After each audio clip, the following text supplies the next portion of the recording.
Great books. Yeah. What is a great book? Since we've just published the second edition of Great Books of the Western World, I will tell you very quickly.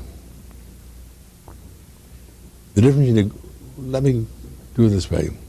Every year in the United States, there are 40,000 books published. Of those 40,000, not 1,000 are worth reading once, carefully. Maybe 809, but 1,000 is the limit. The number of books out of the 40,000 are worth reading carefully. Of those 1,000, probably not 100 or less than 100 are worth reading carefully twice.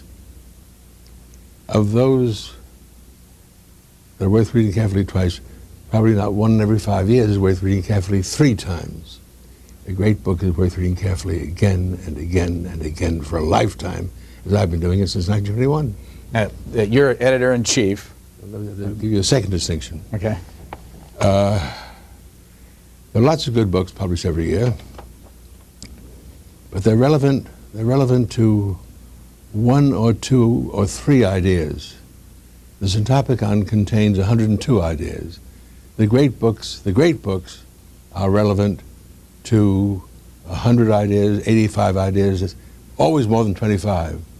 The books in the Syntopicon, we have a list of recommended readings in each of the 102 chapters.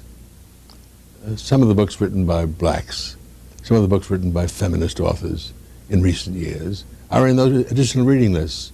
They're not in the set. The reason why we didn't put them in the set is because they're not great books. They deal only with a few ideas. The second criterion of a great book is that it deals with a great number of the 102 great ideas.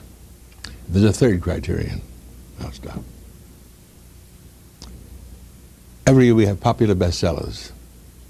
They're dead on the shelf next year. They're current. The great books are always relevant to every generation for the last 2,500 years.